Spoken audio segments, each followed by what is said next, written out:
you're a little bit worried about what to get your friends and family, Connie has got a great idea of something that you could make. Yes, so worry not. I'm on hand to show you these lovely grippers or grabbers. What's really nifty is that there's so many variations. You can make one for your dog or perhaps for your little sister. You can put little flowers on it, make it girly. If your mum likes baking, there's a cake variety. Footballs for your little brother if he's a footballer, or how about these for your dad if he's a bit of a keen gardener. There's something for everyone. Isn't that lovely? And all you need to kick off with making it is some corrugated cardboard. Now, you've probably seen that there's different shapes and sizes. I'm going for the long, thin, rectangular variety today. Now, depending on how thick your corrugated cardboard is, you may need more or less, and mine's quite thick, but basically we're going to build it up till it's sort of 1 centimetre in width. So this is quite chunky cardboard, so I only need 2 pieces. But you might need to cut out a few identical pieces and then layer it up. Now next, you need to get out your all-purpose glue, or alternatively your double-sided sticky tape, which is what I'm using, and stick on a bit of string. I've got some yellow string here, and that's to make a hook. That is the bit that's going to hook onto the wall. And then you pop the other piece of cardboard on top and then line up the edges. And then there we go, it's already taking shape. That is the basics, and now we're ready to make it look nice. Now, corrugated cardboard, as you probably know, has this funny corrugated edging, which is no good for painting, and it looks a bit rough looking in the final product. So, what we need to do next is get some masking tape and just tape right the way around the edges. So you'll need to cut off 2 slits, of course, for where your string pokes out. There we go.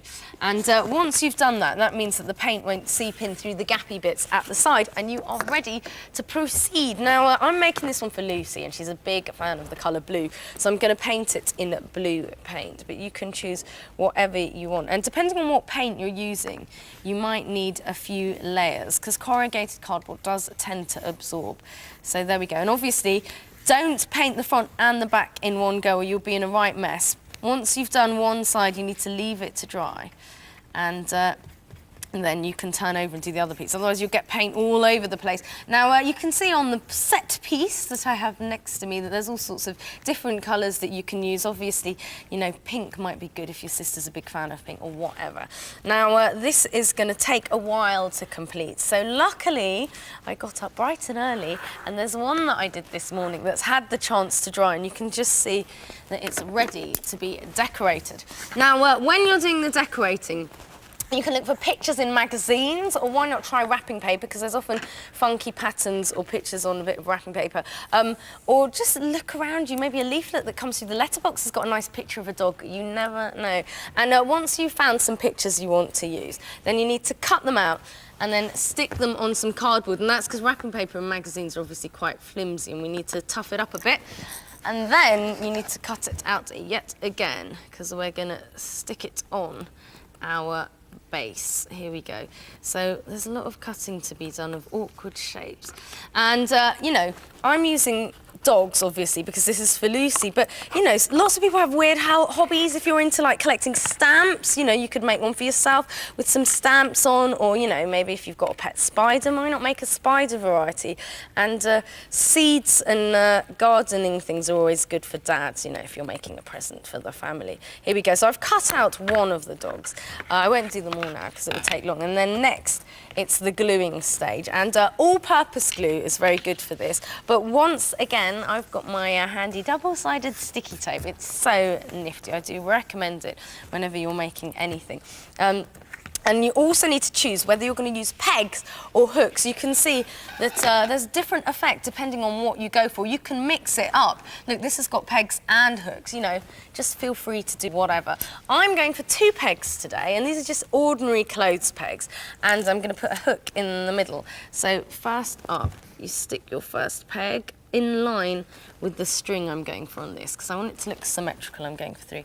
And then the second peg at the other end. And when you're using pegs, line them up with the top edge. That is my tip, because anything that you stick on it is going to hang down. And then hooks look good at the bottom. That's just my personal preference, but it's up to you. All-purpose glue is good for sticking pegs and hooks, or double-sided sticky. And now we are ready for the decoration. So I'm going to pop a dog on each of these hooks. There we go. You could even like put someone's name there if you wanted to. I could write Lucy there, but I'm not going to because she's not very good at reading, bless her. So I'm just going to stick another dog on there. And that is more or less done. I'm just going to put some glue because I hadn't pre-glued it. I thought I had. Here we go. And that is more or less done. And I can show you that it actually works. Let me steal something from here. This is a rosette from a dog show. Lucy is always winning things. And there, you'll see, it just clips in and you can just hang that on your wall. Lucy is really going to love that. She'd be mad not to. She'll love it. I'm sure she is. You like that, Lucy? Eh? All very exciting. Well, before Christmas does eventually come, here's what's coming up on Blue Peter later this week. It's all good stuff, isn't it? Eh? Yes.